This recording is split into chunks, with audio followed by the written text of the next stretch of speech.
I'm telling you, this season is something different. Alexia and Todd's divorce. It sounds like they are back together. So what I believe happened is that they had this conversation about having a divorce, and she was like, love this guy. I know. It's hard to walk away. Oh my God, it's so hard, Larsa. The Larsa Marcus breakup, this toxic breakup. Larsa gets pressed for the show because she's Larsa Pippen. But Larsa's so boring. How many times does somebody have to kick you out of the house before you leave? Get out. Get out. Out. If he called her and was like, I love you, I want to you again, whatever, Absolutely. She would be there in 2 seconds. Adriana, I guess her storyline is this French man. He had insect face. And when they kissed, did you notice his eyes were open? Oh, let's talk about Stephanie, who seems probably to be the most interesting person. I know people who they bank with in Miami, and they've had to put up. What's your prediction for the season?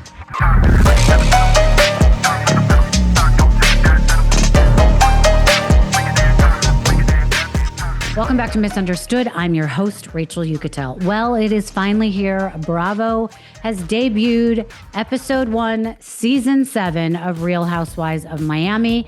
We have a great guest here today to break it all down. If you were watching the Real Housewives of Miami during its original run, you will remember her. She wasn't the loudest, the messiest, or even the flashiest, but she was definitely unforgettable. Ana Quincoces, the Cuban-American attorney with a razor-sharp mind and zero tolerance for BS, brought a different kind of energy to the franchise. She wasn't there for the drama, but if it came her way, she met it with elegance and intellect. Ana joined Real Housewives of Miami during its second season and immediately stood out for her wit, poise, and ability to hold her own in a room full of chaos. But what most people didn't realize at the time is she was juggling a high-stakes legal career, motherhood, a marriage that was imploding, and building a food empire, all while Bravo cameras rolled. Today, Ana is here on Misunderstood, not to relive the past, but to unpack the present. What does she really think about the new season of Housewives of Miami? Who's misunderstood now? Who's playing it up for the cameras? And what has changed in Miami on reality TV and in her own life since she walked away from the spotlight? We talk about how she got cast, how she felt being portrayed, and whether she'd ever go back. And of course, she gives us her no-holds-barred take on this season of Real Housewives of Miami. Get ready to dive into the Alexia and Todd divorce drama, the Larsa and Marcus toxic relationship, the Lisa brawl of it all, and all the other stuff, including what the hell was our friend Gertie wearing? I love Gertie, but we got to talk about it. Enjoy my conversation with my friend, Ana. Ana, thank you so much for joining me today on Misunderstood to break down everything that is going on in the new season of The Real Housewives of Miami. How are you? I'm doing great. My pleasure. I love being here. And there is so much to talk about. The episode was not what I expected. Interesting that you say that. All right. So wait, before we get into the episode, because I haven't had you on my show before, and I want our listeners who might not all be Bravo, Right. fans that know everything about you. I just want to have them hear a little bit about you, if that's okay. So before everyone knew you on their screen for The Real Housewives of Miami, you were known as being a lawyer, correct? Yep. Like, is that your... Can you, tell me, how did you get into that? What made you be a lawyer? What kind of law did you practice? So I decided I was going to be a lawyer when I was 9 years old. I used to watch this show, Hill Street Blues. I'm dating myself so much by saying that. And the prosecutor on the show, I just thought she was the greatest thing, and I wanted to be her. So from the time I was 9, I told my dad, I'm going to be a lawyer, and I never changed my mind. And just that was the trajectory I went. And I became a lawyer, and I started out as a prosecutor. And then I got married. And the father of my kids, which is my ex-husband, he had a brother that was a lawyer who passed away really young at 31 years old. And he had a thriving real estate practice. And he thought, and his parents thought, that we should take over this practice. And I ended up spending 23 years practicing real estate law. So my true love was really, being in the courtroom and all that, all that entails. Right. But I ended up doing mostly transactional real estate, which really, as a mom of 2 girls that were 11 months apart, it was a great thing because I didn't have to spend weekends preparing for trial or anything like that. Right. So that was a good thing.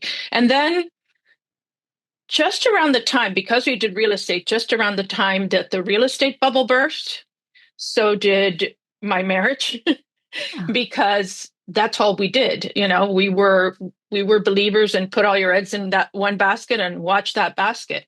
And so right. we went from doing 70 or 80 closings a month to like three. Things were already a little bit, you know, fragile, and Yeah. it just as it happens. And then at one point I had written a cookbook that was like my passion to write, and to write cookbooks in particular. I love to cook. And I started doing TV, like different, representing different brands and doing, I had never been on TV. And so I started doing just like cooking demos on local TV channels and that kind of stuff. And I don't know who recommended me to this show, but really that mushroomed into a television career. And I knew some of these girls, and somebody suggested I be part of it. And I thought, why not? I was about to launch my Skinny Latina sauces and all that. And I thought it was Right. a great opportunity. So Wow. here I am. Right. Okay. So I didn't realize the progression there. So I thought you maybe had gotten, it sounds like you got into cooking ahead of time, but you Yeah, had this product that might really blow up right. once you got on the show, which was Yes. super smart. Yeah. I already had two cookbooks by the time the show started. Got it. Got it. And with this Skinny Latina thing, explain, did it really blow up? I mean, I see that you partnered with the guy from The Prophet, who I Yeah. love, by the way. Yeah, he's great. So yes, it's Skinny Latina. It started as a side hustle. It was Mhm. just, it was the kind of thing that my friends would ask me for, the original, like the flagship product. Oh, can you make me some of that? They would call it crack for food. Like you could put it on anything and it would Yeah. make everything taste better. It made people like a chef. And so I started putting it in mason jars. And at some point I thought I should bottle this and sell it in stores, which, by the way, I don't recommend. It's a really, really difficult Business. just career path. Yeah. There's too many people in the way. The profit margins are really low. But yeah, we're in a lot of retailers, around 4,000 retailers nationwide. And And at it's some, still going strong now, right? yeah. Yeah, I looked it up last night and I love the concept of like you can almost come off as a chef. Like you have these Yeah. things you added in and all of a sudden your food tastes good. I said to Dan, because we're building an outdoor kitchen, I'm Yeah. like, oh, we should really get some of this stuff because I Yeah. am the worst cook. I'm going to send you some. You're going to Yeah, see. I would It's love it. That incredible. would be amazing. So, okay. So somewhere in there though, you quit like entirely with your law career, correct? Right. And my first season on Real Housewives of Miami, which was season 2, Mhm. they showed that whole, my whole entire divorce and me moving out of the office. And that was very real. And the timing just worked for the show. Right. And to this day, my girls say that my girls were already, adults when we got divorced. And they said that they found it to be something kind of healing, Yeah. because we got to talk about things that ordinarily we wouldn't have spoken about. Right. So it's kind of weird to see your divorce play out on TV. So I never watched that. I see. Yeah, But it's interesting too. You have so many people in your business, right, that are watching it unfold. But at the same time, you have so many people, I would guess, that really cared and really wanted to see you succeed, and really you were that wanted to be there to hear what you were saying, Oh, and yeah. really want. And I'm assuming that was probably really healing for you and helpful. Absolutely. And I got to tell you, I see some of the stuff on social media. Really, it was just the beginning of social media. When we did our episode, there was no Instagram, there was only Twitter. And I remember some of the girls would get so much hate. And I really never did. I've never experienced that. I love my followers, and they just are always rooting for me. And it's a very nice feeling. And I thank God I didn't experience any of the ugly stuff. And still Yeah. today, every once in a while, there's always that, troll that will say something, but it's very minimal. And Yeah. so I enjoyed the experience. I have to tell you, like, I competed on Food Network Star, and that is by far the hardest thing I've ever done. And the editing was the most unforgiving. Really interesting. Hmm. Okay, well that's interesting to know. Okay, so the other question I have though is now that you're off the show, and I know you came back a little bit here and there, but how do you feel about being recognized? Are you more recognized for your stint on the Housewives of Miami or for all these other things that you do? Housewives, definitely. The great thing, though, is that I do get recognized for other things because I've done so much in the food world that there are people that are just fans of Food Network and have seen me do that. And then there's people that were fascinated by the show The Prophet, which was a lot of fun. And so there's different, people that are really into business shows will recognize me, not as often. And then the Food Network people, but primarily Real Housewives. Yeah. Once you have that title, you can't lose it. Yeah. And do you feel like it sounds like you love that. I mean, there's a lot of people that I would say, oh God, I've done so much, it takes my credibility away. Or for you, I feel like you're happy about the people that love you from the show. Well, I got to tell you that I struggled with it for a long time. And every time, let's say, I get invited to speak at entrepreneurial events or women events, and always the introduction, no matter all the things that I've done, is former Real Housewife. And it used to bother me. But if it manages to capture your attention and listen to the other things that I have to say that are valuable, then I'm okay with it. And so now I've just learned to embrace it. I love what you're saying there, because remember when I just did your show the other day, I was talking about being Rachel Yucatel, comma, and what followed really bothered me for a long time. So I love that you're saying that, because that's like your comma, but it opens doors for people to be able to hear you about other things as long as that gets out of the way. So I love There's things I would have never done. For example, I co-hosted The View 3 times right after Housewives. I mean, why would they ever put me on that show? Time out. How was that? Who were your co-hosts at the time? So fun. The first time it was when Jenny, I forget her last name. I'll think of it also. The one that's married to Jenny McCarthy. Jenny McCarthy. Yeah. Whoopi, Joy, Sherry Shepherd. Oh wow. And then the second time it was Barbara. No. Oh yeah. Oh yeah. And what an incredible, it's really awe-inspiring to meet her in person.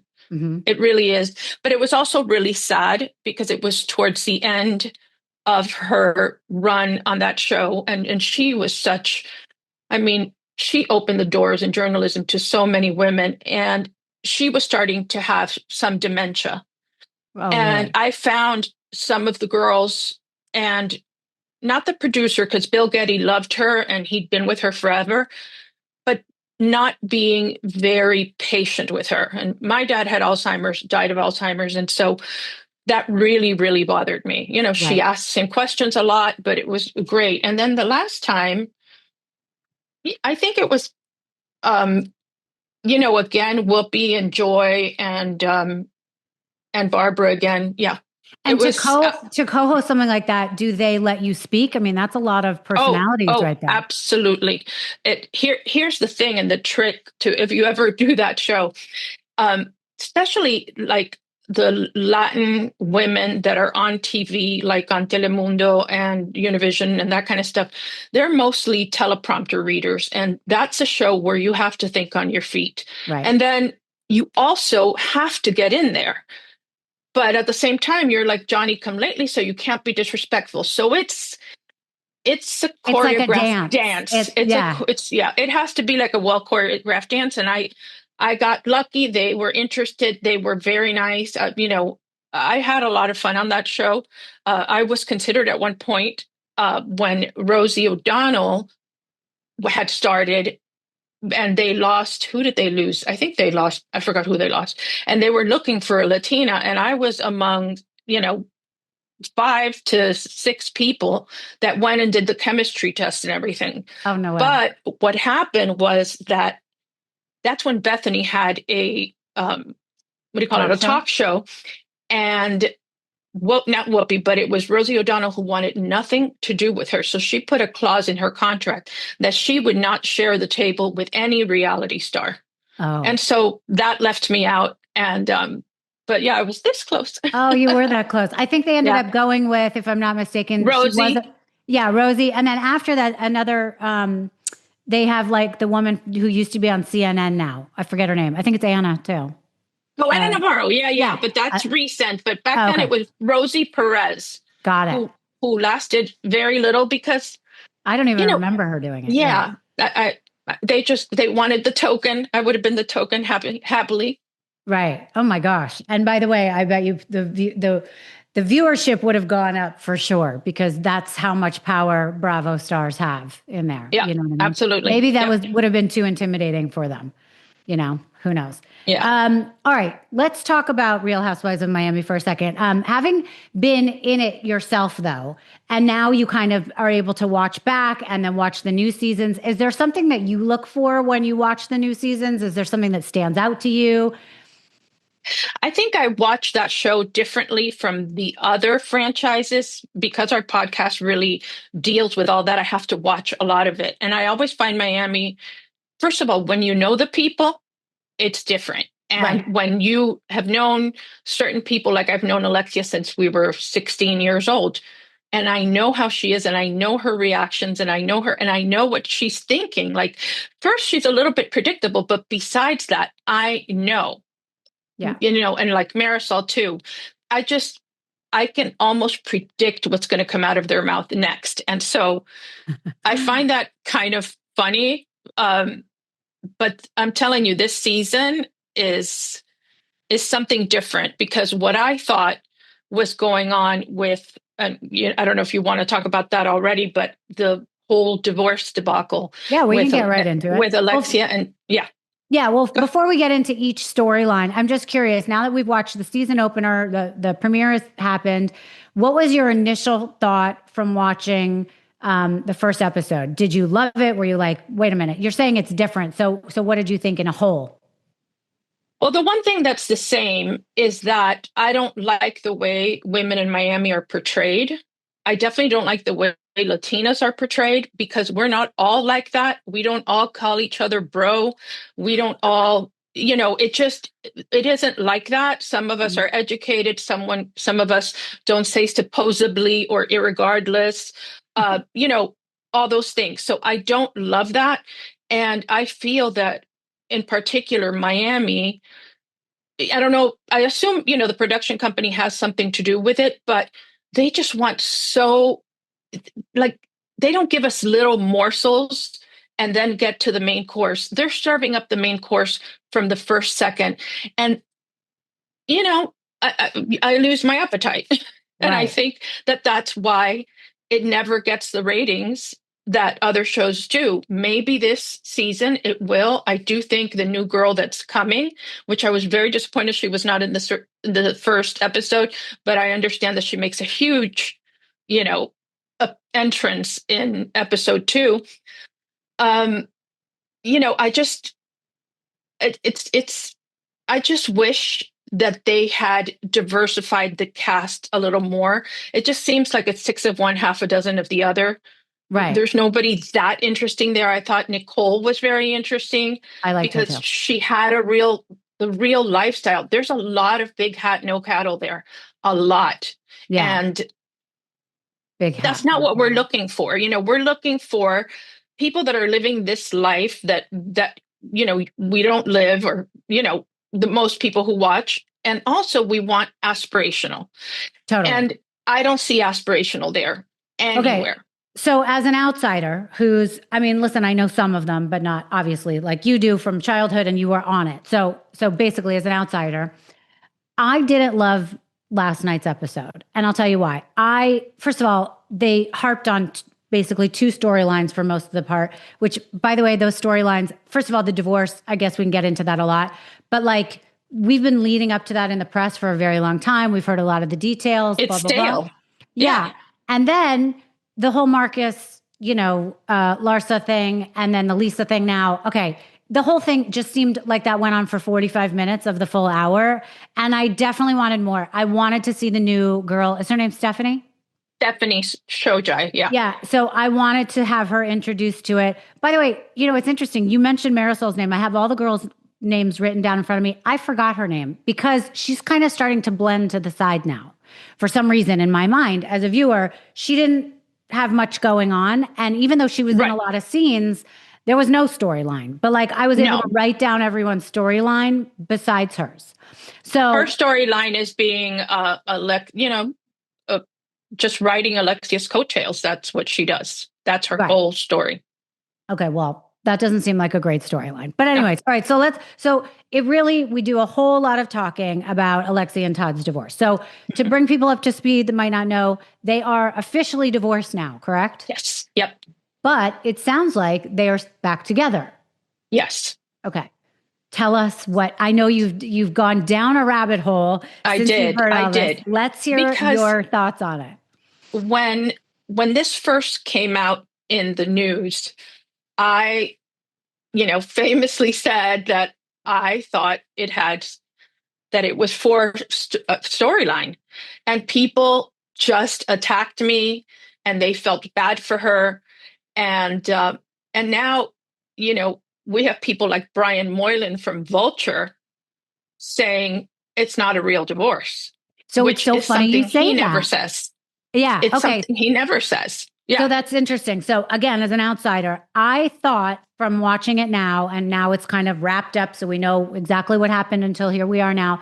I thought, there was all these rumors about Todd was having all these financial problems. So could it be that the whole divorce thing was almost fake? And I don't think that she was in on it per se, but I think that it seemed, because her feelings seemed real. I mean, that crying seemed like real crying to me. Yeah. She seemed like, when you hear someone like guttural cry, Yeah. same thing with Larsa in the bath. There was a couple points where Larsa broke down where I was like, oh shit, she's not over that guy. Like, yeah. So it seemed like she really was devastated that he left and was really, side blinded, whatever the word is. Blindsided. Yeah. Blindsided. So you would think I agree with you, but two things can be true.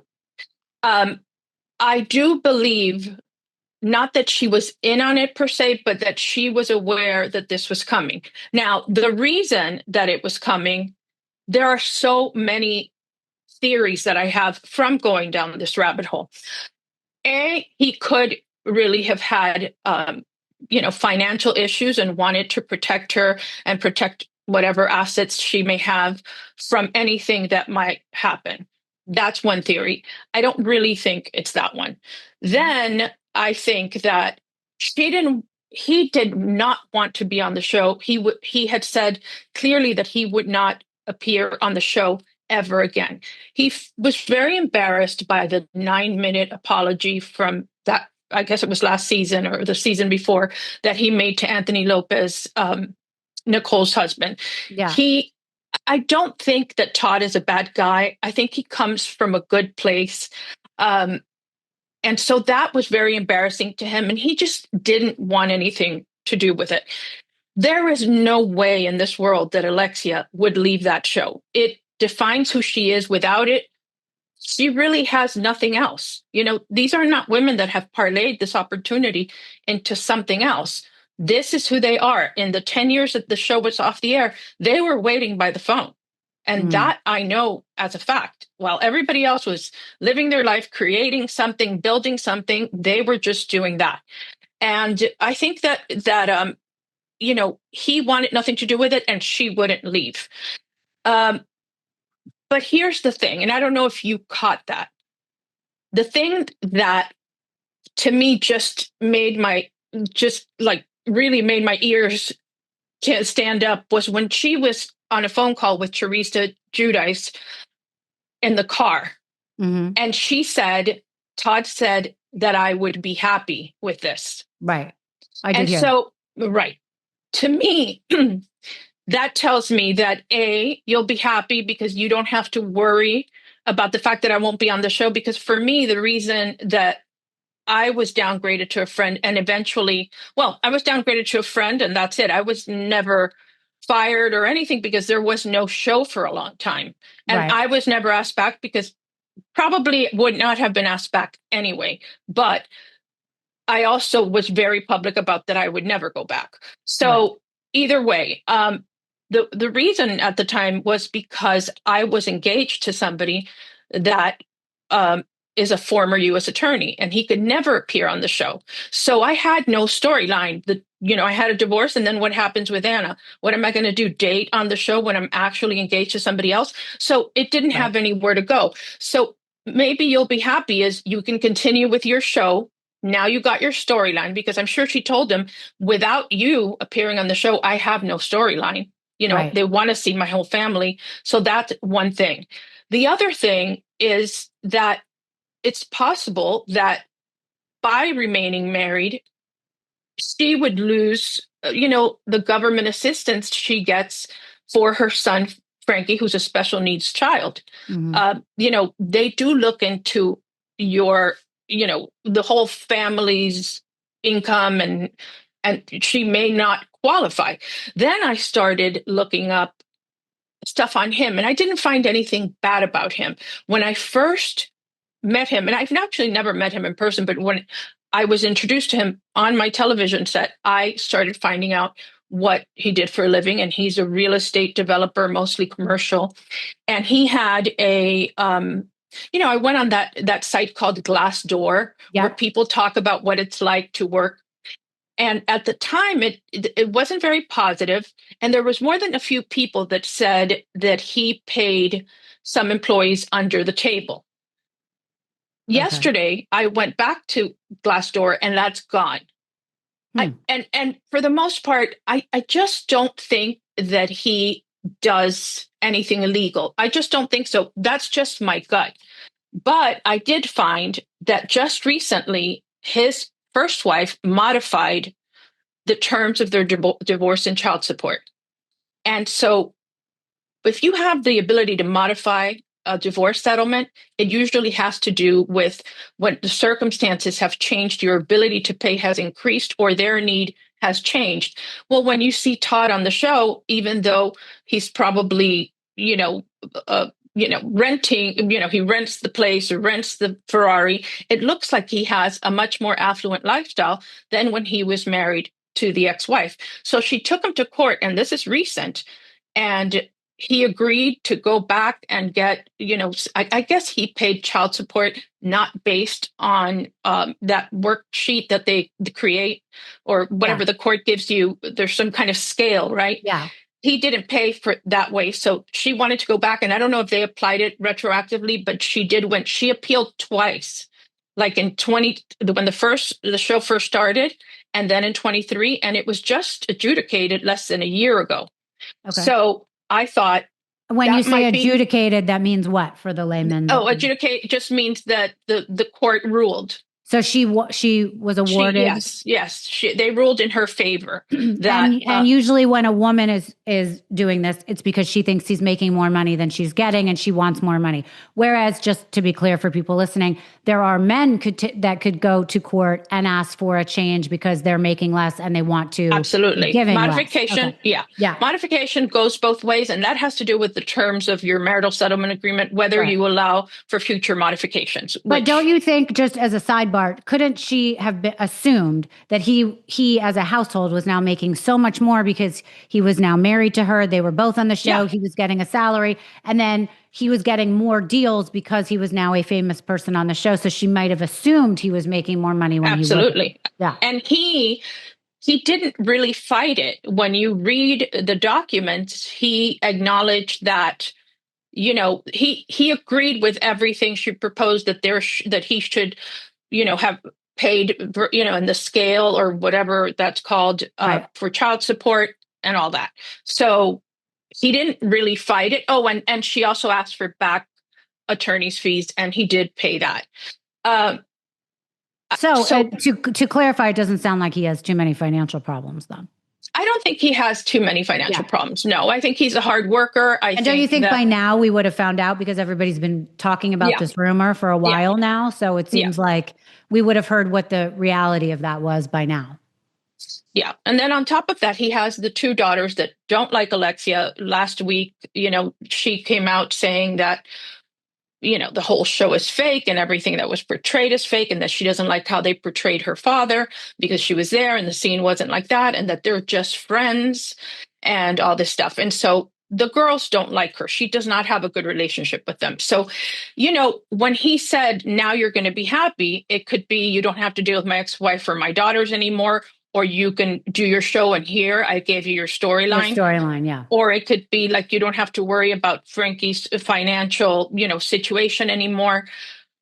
I, it All could be sorts of so things. It could be. many things. It'll but be interesting to see what pans out in real time now that the show's out, because if she's nervous and preempting like, oh, the show's all fake, it seems like to me she's going to be nervous with how she's portrayed, how so much conversation is centered around him, even though he's not on it, which Right. even if they are starting to get back together now. Oh, that's going to piss him off. That's yeah, it's going to piss him off and he'll go in the other direction. So in real time, it'll be interesting to see what happens based on the show being out now. Yeah. And I don't think that when she said, about he wants me to be, or that, that I would be happy with it, she didn't intend to say that. And I think that opened up a can of worms. So what I believe happened is that they had this conversation about having a divorce. And she was like, no, no, no, no. And he thought it was the best thing for her. So he, sneaked out under the cover of night because he knew that if she was there, she would not have let it happen. And I can tell you that to her, this divorce, she thought this was her last chance. I remember when she got engaged, it's even, actually, there's film of this, and somebody said, oh, you're engaged? And she goes, yes. Or he proposed. She goes, yes, thank God. Like, know what I mean? Like, she has said, this is my last chance. Right. And so she doesn't want to let him go. Right. But I also know her to be a proud person. So the fact that she is so confidently saying, like she came out and said at the premiere, that she would only, if she would get married again, she says, but just to Todd. Mm-hmm. I would only ever marry Todd. She's saying that with a lot of conviction. So that makes me believe that the divorce is real. Obviously, it's recorded in the court and they are living separately and everything else. But I do think that there's a reason that could be any of the reasons that I just told you or something else entirely.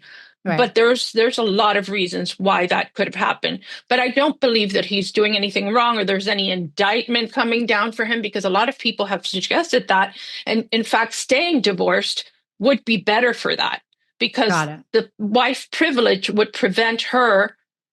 They can't subpoena her if she's the wife. Right. So it would behoove him to stay married if he had something illegal happening. So I don't think it's that.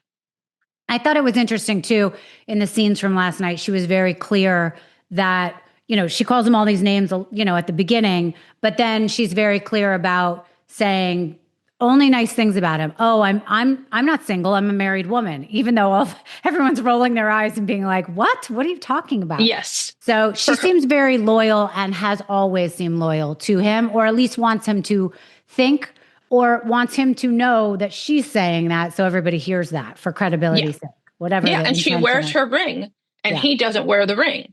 Right. And so,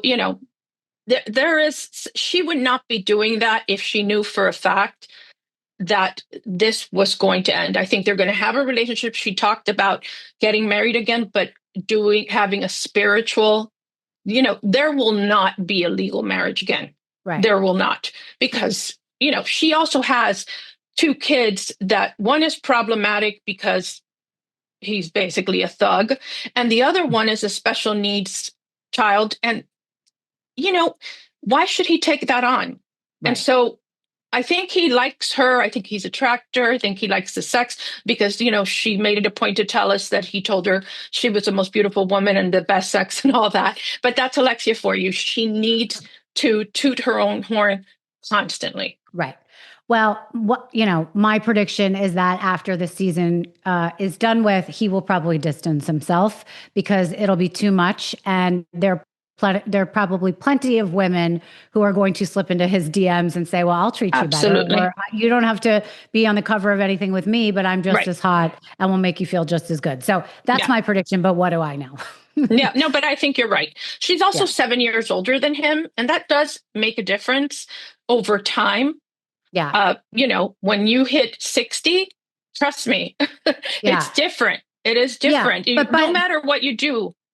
things The don't. age matters as a woman, for sure. But by the way, I will say, I happen to think she is one of the prettiest on the show. She Yeah. has, by the way, her hair is extensions, correct? Yes. Okay, Yeah. she has the best set of extensions because I Yeah. was noticing all the other girls last night for all You the could money tell. they make, all the, the beauty cosmetic stuff going on in Miami. They have terrible extensions. The Yes, way they terrible. curl them is terrible. The way they're coming out, they all looked terrible, and her Yeah. hair was exquisite. So Yes, her hair's always looks whoever great, does whether her she has hair, it. you're on Mhm. point. Yeah. All Yeah. right, let's talk about the next drama in the show, which took up most of the time, which was the Larsa Marcus breakup, this toxic breakup. They start throwing around that he's doing drugs, that he's cheating, that he's doing all these things, and how that leads into Lisa. But, do you care about the breakup? Like what, we heard all No. last season about how they were so in love and having sex 4 times and all this stuff. And now we're supposed to hate him. So what are your thoughts? But not the 15 times a night that she used to have with Scottie Pippen. Oh, right. I So forgot. I think that I'm bored with that. Yeah. I'm bored with that. I am bored with Larsa. Larsa gets pressed for the show because she's Larsa Pippen, but Larsa's so boring. Yeah. Just the way she talks, she looks like she needs, a shot of adrenaline or something. Honestly, and how many times does somebody have to kick you out of the house before you leave? You only have to say that to me once. First of all, I would never put myself in a position to be kicked out of anywhere. But if you utter those words one time, I'm out the door and I will never step through it again, period. Well, I also noticed how many times she said they were best friends, but that interaction with them was terrible. So, Right. But the one thing I will say that rung very true to me was how upset she was by this breakup. And she verbalized it with other things. Oh, he's talking bad about me. Oh, he's threatening me. And like she made it seem like she was above it and she was over it. To me, she does not seem over it. To me, No, she she's not seems over like it. if he called her and was like, I love you, I want to fuck you again, whatever, she would Absolutely. be there in 2 seconds. And that was very clear by the way she cried about it. Yes, I think that they were really in love, or at least she was very in love. He has been very nasty to her because, again, he's a child, Right. he's a man child. And that's what happens when you date like babies. You're going to get shit on yourself. Right. She wanted more than anything in life to be Larsa Pippen Jordan. That Right. was her dream. Right. What a name but I do that would think, have been. Yeah. right. But I think that she really did fall in love with him, just like I think that Lisa, given the opportunity, would go right back to Lenny. Totally. Okay, so let's skip to that scene for a second. Remember where she goes, "Oh," so they show the headline that Lenny broke off his engagement or whatever with the model. Okay, she shows up at the drinks with the girls and she says, "Oh yeah, he's been contacting me. Lenny wants to get back together." I had to freeze my screen for a second, and I looked at Dan, who could give a shit about what I'm watching, and I'm like, there is no way that guy ever came back to her. She wants everyone to think that because she's putting it out in the universe because she wants that to happen. I mean, later she's like, no, I'm kidding. That didn't really happen. She was kidding. I knew she was kidding. There's no way he wants her back. No. One. And of course she would go back to him. I still don't understand her relationship with this poor guy, Jody, who has no personality. And not that there's anything wrong with it, but I think he's gay. Right. Well, here's the thing. Last year, because I had a floppy appearance on the show because they cut everything I set out, I went to the finale and I spent a lot of time talking to Jody. He's actually a very smart guy, very smart in business. He is weird, but he has gotten weirder looking. I don't know if it's the Botox, whatever. To me, he looks like a trampoline with eyes. I mean, I don't even know how else to explain it. He's so strange looking. But he's also awkward. He seems like he's awkward. But also the episode was his birthday. I mean, it seemed like we were at some sort of LGBTQ or a gay party, or again, not that there's anything wrong with it. And that's a lot of Miami. It's very colorful and whatever. Right. But I didn't get any essence that it was his birthday. I thought it was partly a wedding. She was changing her clothes so many times. And I don't see the connection besides him being a bank account for her. Right. I think that when you see a guy that interested in being part of this show, run for the hills. You want the guy that you're with to be a reluctant participant. You know, Right. if they participate, fine. You know, they're doing it for you, but they're not. He wants to be in every scene. He Oh. wants to be. You know, there's talk like that. Larsa says that he's a social climber. He pretends. He supposedly has this incredible friendship with Marcus, but they only met while Larsa was with him. Right. I don't know. There's a lot there. Okay. And so whose side are you on in that whole argument with, between Larsa and Lisa? Who do you think is right? As far as seeing somebody that's bad-mouthing her, I mean, look, girl code is girl code, right? I think that if Dan did something horrible to you, Dan is dead, you know? Right. Well, I love that. Thank you. Because I'm all about that loyalty and the boundaries. But if the pattern is that I've broken up 5 times, let's say, and you don't know if we're going to get back together. So it's like, why would you hate him, like him? Because then he hates you, right? Right. So then I kind of understood what she was saying. Like, well, I didn't block him because I knew you were going to get back together, or I didn't really hang out with him. He was there at a table and I saw him. It's not like we're going shopping together. So I kind of understood it, but like, I also didn't think it was that big of a deal. Okay. Like, yeah, it's not she that big saw of a deal. him, but he's like, don't they live in like a small community of people and they're all kind of the same friends? I don't know. It's not like she was hanging out with him. And do I really believe that Jody is friends with Marcus? Not in a million years. Jody has a hard time putting together a sentence. Except that apparently they both like to go into rooms for the air conditioning. Oh, right. True. There's that. Okay. Well, for the air conditioning because it cleared out your nose, or for the air conditioning because you like to be in the room with somebody of the same sex. That's what Right. It could be both those things. Right. But I think that girls went in there as well. And I think, that's Miami. That's everybody there. I mean, I've seen with my own eyes people there doing coke. Right. Well, yeah. I've seen it. But I also thought that was weird because yes, it's Miami. Yes, it's that scene, but they kind of tried to like drug shame Marcus. I mean, okay, we all saw in the paper. I didn't like that. Yeah. I didn't like that. I didn't like that either because I thought that was kind of detrimental to his character a little bit. And it probably, listen, we saw him with the thing. We saw the picture, but, that's his own story. And I don't know. I just thought that was kind of that's the messiness. Yeah, that's the messiness of the production. And, there's other people that wouldn't do that. And they just take every opportunity. For me, it wasn't necessary. I had already seen him. I grew up watching his father, to me, like the greatest basketball player of all time. Well, just let it be. Like, don't soil the whole image, I thought it was unnecessary. I agree. Okay, so another thing I want to talk to you about. I love Gertie. I had her on my show. She came to my studio in Boca. We spent all this time. I think she's great. I think she's stylish and gorgeous and put together. I love you, girl. But what the hell were you wearing? That Raggedy Ann wig and the lace. I know that it's in style now to be kind of naked and in lingerie. I had no idea what was going on there. What did you think? Well, I have to tell you that I liked Gertie, and that's past tense. It's very hard to say that you don't like someone that has been through so much. So what I'm saying by that is, number one, I admire her strength. I think all of that, but I think she needs to recalibrate a little bit. I think that I don't know, because you can't even say that either, but like, it's a lot. It's a lot of Gertie. It's a lot of wanting to take center stage constantly. I thought the outfit was very unfortunate. I think she never saw it with lighting. It really looked like you could see everything, but really in the part where her vagina was, it looked like, it was there and it was dark and that she needed to go get a wax and she hadn't been there absolutely yet. That's another thing, that she wasn't, there was no landscaping situation there.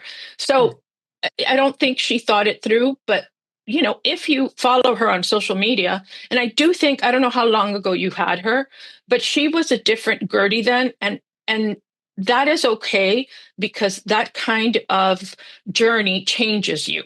Yeah, I hear you. But I do think that she's rubbing some people the wrong way with all like, I'm this, I'm that, I'm woman, hear me roar. Like, I hear you. It's a lot. It's a lot. Yeah. I think you're right. She has a big personality. She had a big storyline for quite a while. Now another one like Marisol, I couldn't tell what the storyline was, just that she's fighting with Julia and Martina because she didn't, come in acknowledging the two young boys well enough. Like, right. I just didn't get her storyline at all. Whereas, by the way, in real life, I do think Gertie has a real storyline. What she's doing now, she still does like events and bride stuff. And she's a really interesting woman. Yeah.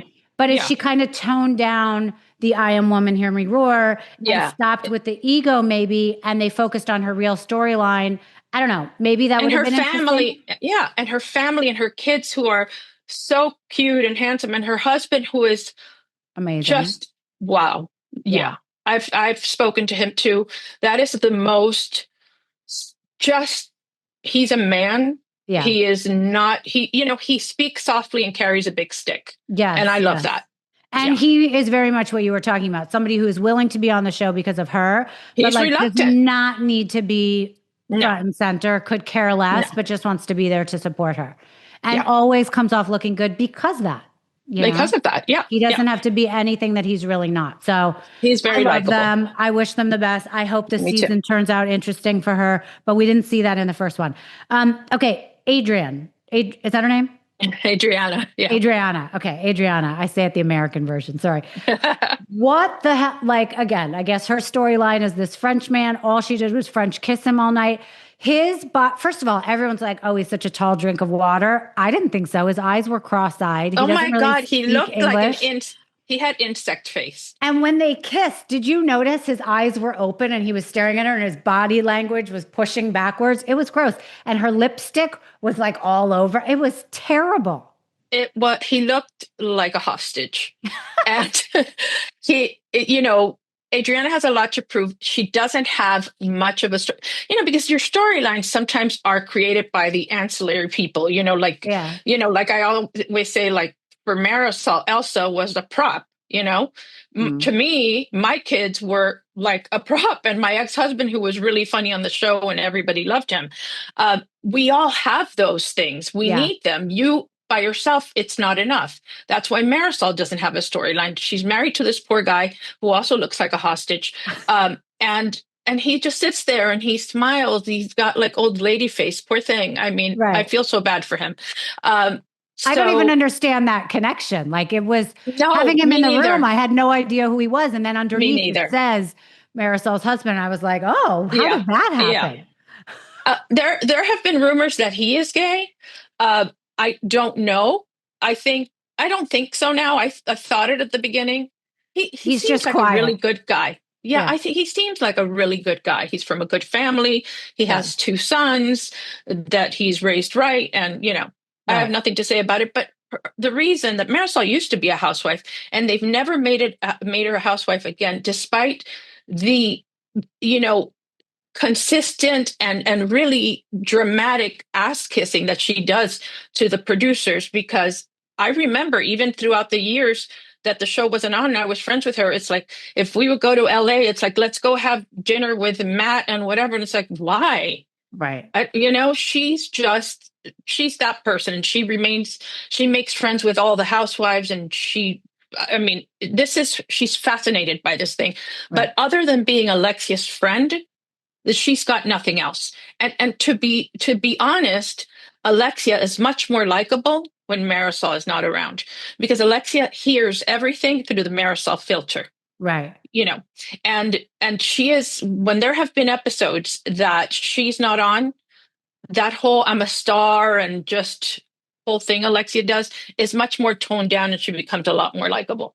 Right. And I was just getting flashbacks because I'm remembering when you were reintroduced. Was it last season or the season before? Last season. last season, I feel like they really tried to make you out to be a villain coming in all of a sudden.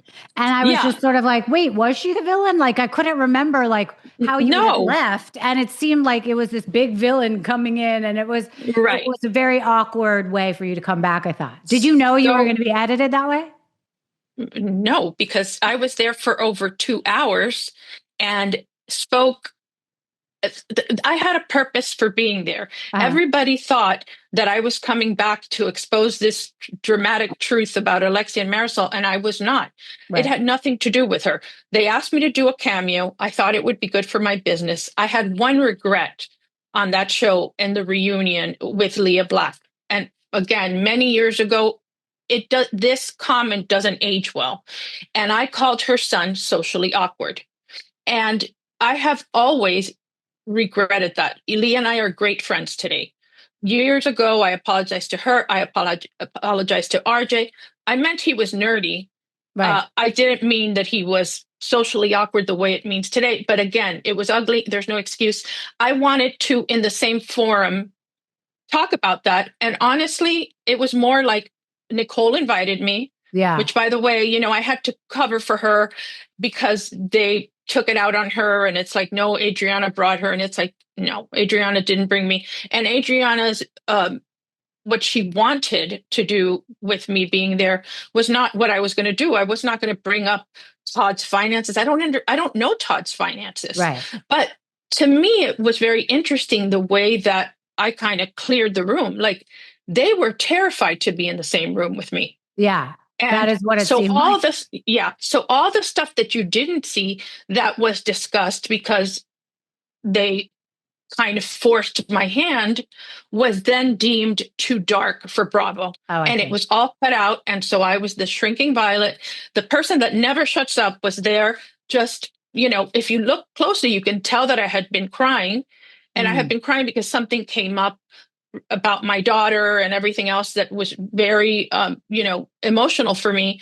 And Julia lost it also, with Marisol, picked up a chair, practically threw it out at her. I'm so surprised they didn't leave it in because that was good TV. Wow. But they cut it all out. And this is the same thing that this is my problem with these producers, is that they've done this to me twice, and I discussed it with them. And when we shot that scene, they forgot to ask me to sign a release. So I could have kept it all out. But Matt begged me, and he promised me, and he acknowledged that they had screwed me at the reunion before. And, please, we need you to sign it. And I thought I did. The right thing to do is to sign it because I was there, and it was an inadvertent thing where somebody didn't get my signature. And then they did it to me again. Right. Yeah. Okay. Well, now you've learned your lesson on that one. It's fooled me twice. I'm an asshole. Right. Right. All right. Speaking of Julia, what do you think of their storyline? I think that Julia is pretty boring. I think that Andy loves that Martina's part of the show. If you notice this season, Martina's much more involved. I was just going to say that. Yeah. All of a sudden, she seems front and center in a lot more things. I think that was a requirement, to keep Julia on. The whole, the kid thing. I think Julia is a little out there. I think there needs to be an assessment. We all go crazy a little while. I think maybe she might need some medication to keep her, because she's all over the place. Yeah. And she's I don't also, really, go ahead. Yeah. There's a desperation in Miami in particular for these women to stay on. To me, as they're filming the scenes, I feel that through their mind is like my storyline. I want to stay on the show. I don't want to be demoted. I don't want to be fired. I don't want to be, that is there. It's a constant reel that's playing in the back of their head that really informs everything they say on the show. Right. And to me, it's obvious. It's obvious. So, but for Martina, who I feel sorry for her, the woman is an icon. Yes.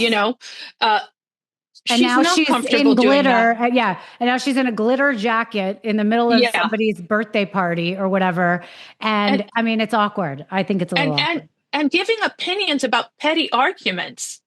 It's just so undignified, but she clearly is so madly in love with Julia. That is very clear. And so, people do things, and I think, I don't know. I don't know that she'll have another season. It really depends whether this show really has decent ratings, to if the show will have another season altogether. They're giving them the best try ever, because there is no other Housewives right now. There is legitimately nothing else to watch. I was going to say, I've seen the lineup of all the other stuff that's on Bravo, and I'm like, what is this? There's a new Gen Z in New York or whatever. Did you see that? I mean, those are the children of, first of all, people are starting to age out. Okay. Yeah. If you're in your 60s and menopausal and stuff, sometimes it's funny. You see Ramona. There's some, Ramona the other day was talking about hot tub, and I don't know if you saw it, but I had to post it, and I said, somebody send help. She was so drunk. She's such a hot mess. And that is funny for a little while. Yeah. But then as somebody, it's just embarrassing. Yeah. It's just, my children would never talk to me again. Yes, it is completely undignified. And so those women have kind of aged out. Mm-hmm. The ones that want to do other shows where they allow themselves to be ridiculed, really, it's what is the price of your dignity? We all have it, by the way. Yep, we do. We all have it. And so they're doing these spin-offs where they, fall into bushes and get drunk and whatever. And then the younger people, the ones from the Valley and the other show, Summer House. Yeah. They're like in their 40s now. Yeah. So now they're moving those to Housewives. And now next gen, they're really young in their 20s. And then maybe those will be the new Summer House or some version of that. But so what's funny? I love Bravo, right? I mean, I love it. I loved it a few seasons ago. Let's say, a few years ago. But what's interesting to me is, like, I read an opinion piece recently, and it said, "Oh, the best show really is like the Summer House, Winter House, whatever, with the Paige DeSorba and then the crossover between the different shows and the Shep and the all the kids dating each other, whatever." Yeah, I tried to watch just the reunion. After watching a little bit of the last, I can't even follow it. It's like, not, who cares? Well, because listen, nothing's, when you're so young, nothing's really happened to you yet. Right. And it's like nonsense that I can't relate to that at all. I love Southern Charm. I love it. And I think I love it because really the guys are the main characters. And I am so tired of the bickering and fighting over who had, who wore what shoes. Like, I care so little about that. Right. And so I do enjoy that. And I can tell you, because I spoke to, one of the favorite, biggest producers that Bravo has, and I don't want to say the name, but you might know who he is. And he has housewife fatigue. He is not interested. Like, he's producing other stuff if he's already stuck with one, but it's not what he wants to do. Because, yeah, I do think people are over it. All right, did I miss anyone? Oh, let's talk about Stephanie, who seems probably to be the most interesting person. I've sort of followed her Instagram, by the way. Me too. Before she was even cast on this for a while. I found her interesting. I couldn't really, first of all, for people that don't know, she's very wealthy. I think she works with her husband. Is that correct? Mm-hmm. Or in real estate or something? Yeah. So her husband, he has a plane. She's always dressed to the nines. He buys her bags and this and that. She's a little bit plain, in my opinion. Don't you think? Yeah, she really is. If it weren't for all the couture, there wouldn't be that much there. But she's very feisty. Yeah. She's very in your face. And I think she's going to make for good TV. Good. I do know, I've read, and also I always do more research. I know people who they bank with in Miami, and they've had to put up their $8 million plane as collateral and to pay for their house in Gables Estates. I think he was married to another woman and had, I think, 2 or 3 daughters. He no longer has any contact with them. She worked for him as I don't know what exactly she was. She's very smart. And, when you ask her, and I heard this from, I think, Caroline Stanberry, that she said, what attracted you to your husband? And she said, his wallet. And In a way, I appreciate that because we already know that, but thank you for admitting it. Yeah, exactly. I love But that, I think, actually, that transparency. And by the yeah, way, he seems very obsessed with her, which is great. I mean, yeah, he's obsessed with her. it's not like he's being taken advantage of. He knows No, exactly he's what he's enjoying. paying for. Yes, he's enjoying every minute. But I do think she only wears Chanel. Mm, Okay, like only wears Chanel, and she has carte blanche at Hermes. And you know that in order, it's a game to get an Hermes bag. She yeah. has every single bag ever made. She is the first one to get it. She is on that list. Wow. Do you know the amount of money they're spending on just her fashion? Well, again, that's And like I keeping think, up with the Joneses. Yeah. yeah, yeah. And I think that the truth is that his business is not doing well enough to support that lifestyle. And I think Right. they're in a little bit of trouble. And I thought it was really funny in one of the previews where they talk, where I think it's Nicole that comes back, which I really wish she wouldn't have done that. And she says, well, we both dated Anthony and we're both this, or we're both petite, we both have planes, or I don't know who said it. And then Stephanie says, mine's a little bigger, you know, and now there's no plane, you know. Right. But I think there was a plane during the filming. And again, this could have changed, Yeah. Well, it's I don't, interesting because I think they've spent a lot of that money because they built up their brand together on Instagram, which, by the way, hello, that got her the show. So all that money that absolutely. they spent was well spent because it just got her even more famous. Now they've got to keep up with that. But it is very reminiscent of Erica Jane and a husband that was Yes. obsessed with her, spent a Yes. lot of the company money on her. So I'm not saying it's Yeah. company money, but I'm just saying it's a lot of money that who knows where it's coming from and if it really exists as something that should be or can be funding her. So I guess that'll be part of her storyline. We'll see. All right. So what's your big prediction for this season? Because I will say, I didn't love the season opener as much as I loved the here's what's coming for the rest of the season. It seemed Right. really exciting. It doesn't seem like they're in Miami very much. They're on all sorts of Yeah. trips and yachts and cruises. So what's your prediction for the season? I think it's going to be a good season. I think I'm excited about the season. I'm excited about Stephanie being there. I don't like that we're probably not going to get to the bottom of what's really happening with Alexia and Todd. And so we're just going to continue to be fed this narrative that is not the whole truth. So that bothers me. I don't know if Larsa's new boyfriend, another basketball player that is, half her age, is going to participate. It'll be interesting to see what happens with Jody. I think there's going to be a lot of conflict. I don't always like the conflict because, I watch these shows and I'm always doing something else. So if there's a lot of screaming, I just don't have the bandwidth anymore for that. I think Gertie's newfound incredible confidence and I am unstoppable is going to ruffle feathers. But I think for the most part, we're going to see fun trips. I think we're going to see, part of the fun with them is that a lot of them are kind of dumb and ridiculous.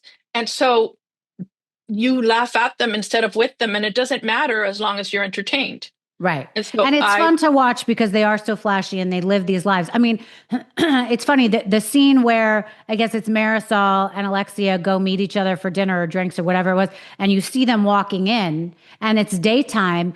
And again, I press pause and I go, am I not dressed up enough at lunch? No. I don't have a full face of makeup. No. And, No. and it showed Larsa in the middle of the morning after a workout, full hair done.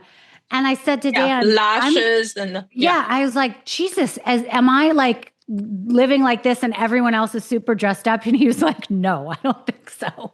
Look, when I did that show, I was always underdressed because I don't understand to wear shiny shit like during the day on a Tuesday. It doesn't make sense to me. Right. But I think that's how they dress all the time though.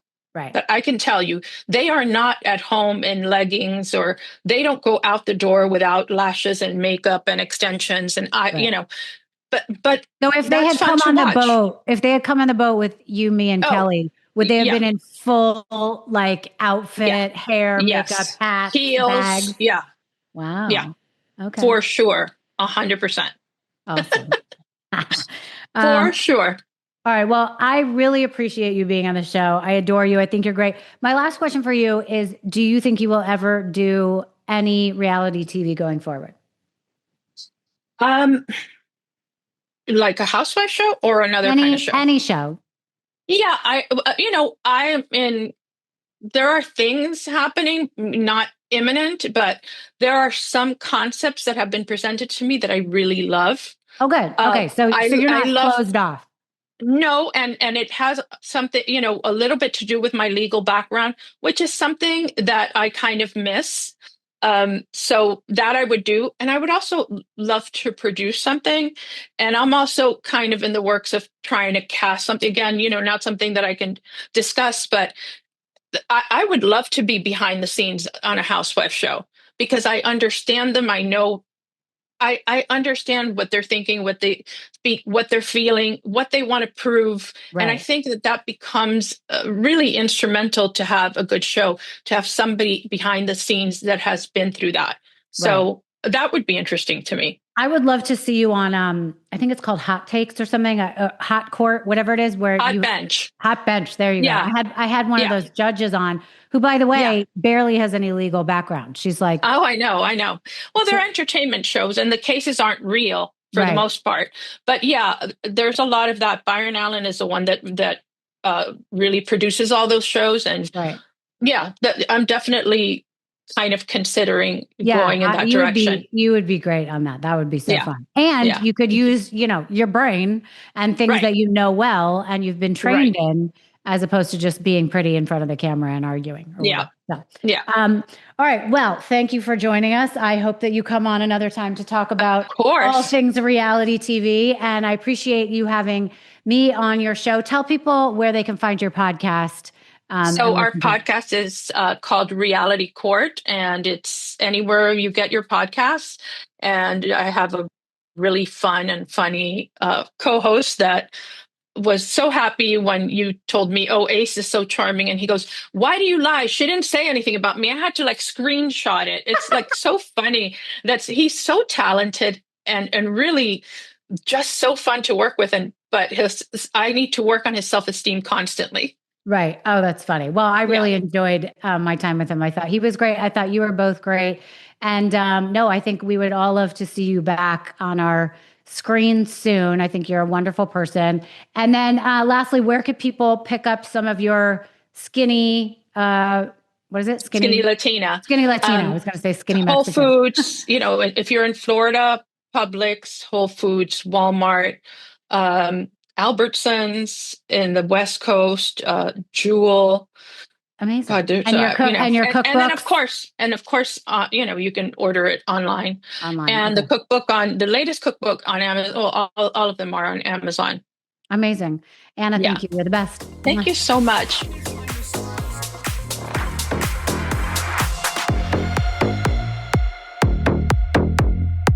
Thank you so much for listening to Misunderstood. I'm your host, Rachel Yucatel. Please be sure to subscribe to the show and give us a 5-star rating and review. You can support the show by joining our Patreon at patreon.com/misunderstood with Rachel Yucatel. Do you have ideas for the show or want to reach out? Email us at info misunderstoodpodcast@gmail.com. That's spelled MISS understood. Thank you so much, and I'll see you next time.